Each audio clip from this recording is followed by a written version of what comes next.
Another day, another lawsuit. Tesla wading into legal trouble of every variety. And why? Because they're terrible, or because litigation is easy, fun, and sometimes profitable. And then, of course, Tesla's got some other legal considerations they're thinking about. Let's have a chat about those. I'm Brian. Welcome to Futuraza.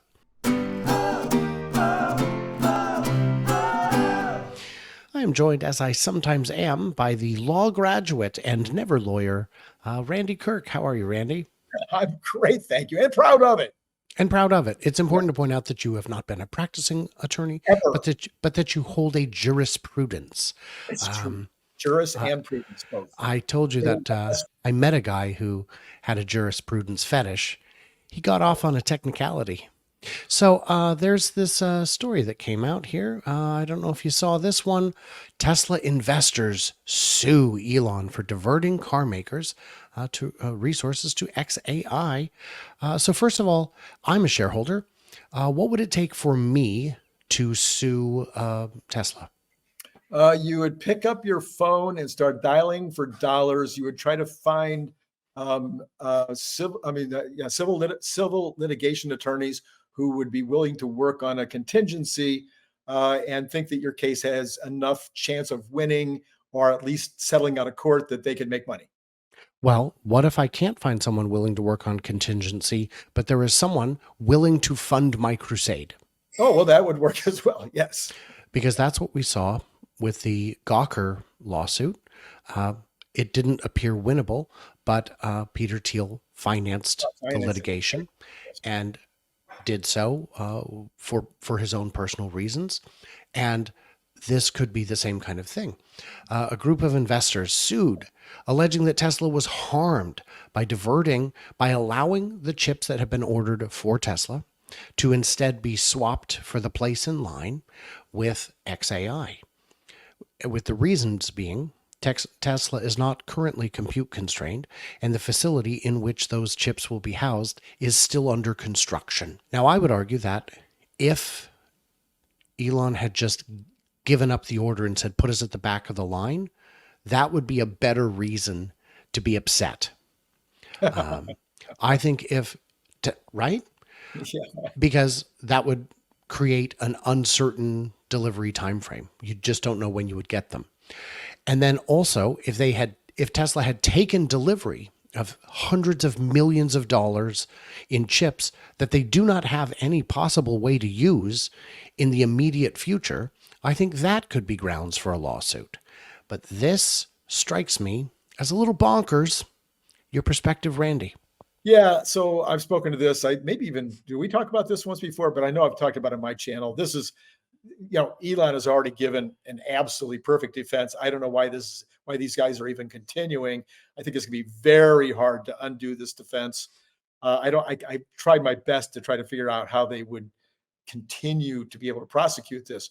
However, I think that they might amend and come up with different reasons. So what they've sued for is the diversion of the value of valuable property rights or valuable property, whatever it might be. It can be intellectual. It can be just Brian's brain. No, it can be Elon's brain that has been diverting attention away from Tesla and onto X. And I think this is a stronger case, although I think it's still potentially a loser. But I do think that Elon, Tesla X, and XAI would be very smart to come up with a formal agreement and potentially formal ownership arrangements between the three companies. I think when you're talking about Neuralink versus Tesla, it's really obvious what the two companies do. When you're talking about SpaceX versus Tesla, it's really obvious. The Boring Company, Tesla doesn't do what the Boring Company does. All of those, you can really put the products in spots and say this is not the same thing. But when you're talking about AI and you're talking about Grok, you're talking about large language models and AGI and all the rest of that, all of a sudden you're talking about a lot of potential crossovers of which product should go into which box. So I would, again, I've said this at least 5 times on my channel, I think that they should figure out an ownership swap of some kind, shares, going in various different directions, and or really specific contracts between the companies in terms of the intellectual property and how it goes back and forth and who benefits and who pays license fees and all that. A more plausible complaint I would suggest is we've got the lawsuit accuses the board of permitting Musk to create and grow XAI, hindering Tesla's AI development efforts, and then diverting billions of dollars in value. So I can see some of that. I get it. I understand the premise, but I disagree with it entirely because you couldn't attract the same talent to Tesla as you could to XAI. These young, brilliant engineers want 10x, 100x potential in their stock options. That's what they're there for.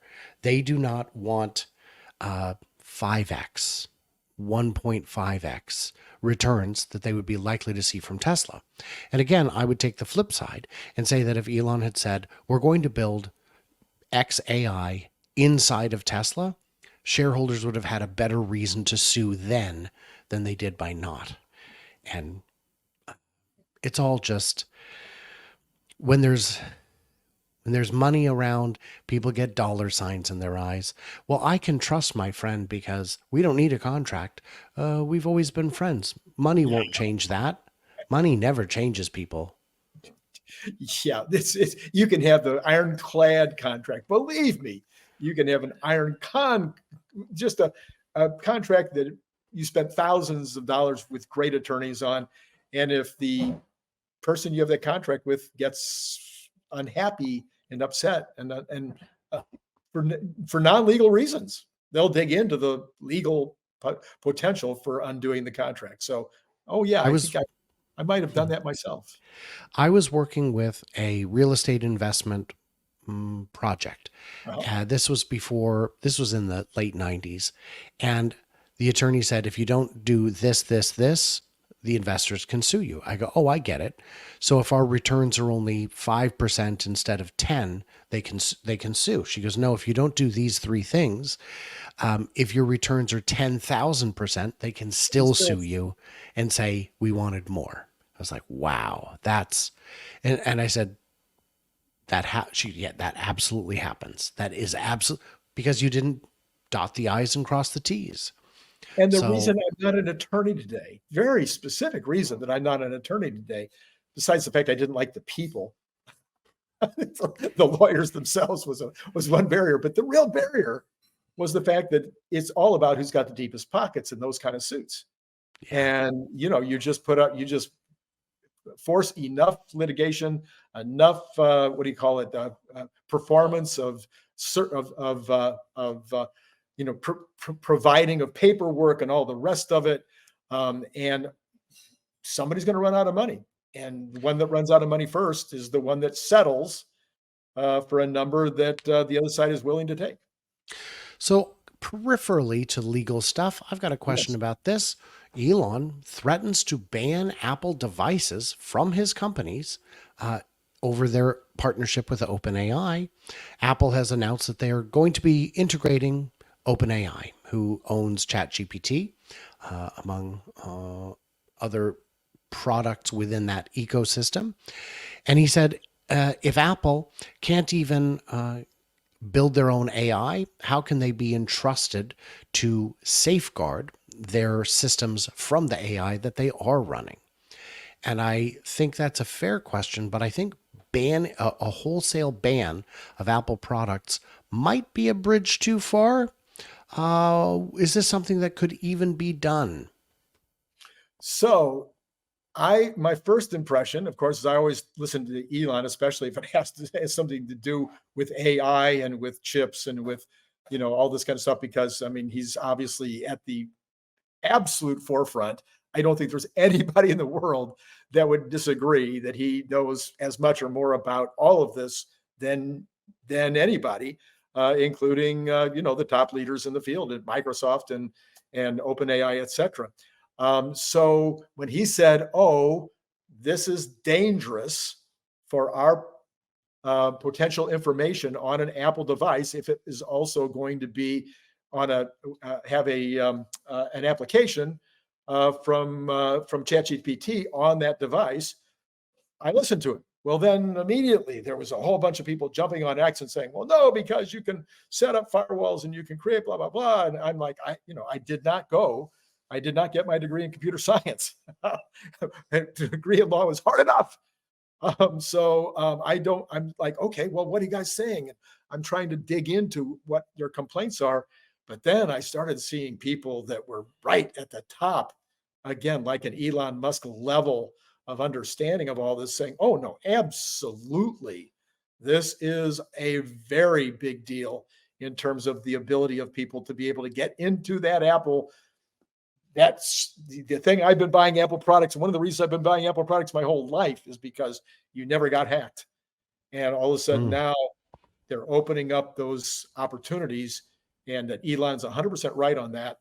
So that's where I am right now. And so, yeah, he's talking about you walk in the door at Apple, at any Tesla facility, and you turn in any Apple device you're carrying, and it goes into one of those magnetic boxes or whatever they call them. Yeah. Faraday cage. It wouldn't need to be that. Okay. Yeah, they wouldn't be gathering any data from in there. They'd just be chatting with each other. Yeah. Which is also fun. So, I don't have the best insights and perspective on this issue. We do know that Elon was at the forefront of warning about the desperate need for safeguards in AI, and we have watched OpenAI dismantle their entire team responsible for ensuring those safeguards exist. I don't know if a outright ban on Apple products would make sense. I know people joked, oh, well, let's get back to the Tesla phone meme. And I don't see that being a priority today. It could happen in 5-10 years. It could be a discussion. You don't have to make the hardware, but you do have to make the software. And people say, yes, but they're very good at software. Yes, but their plate is full. And creating the software for a phone would be a monumental undertaking if you want to do it remotely well. And there are companies that have spent decades perfecting what they've got, and it's still not great. So well, that would be... I'll give you my kind of weird idea on that.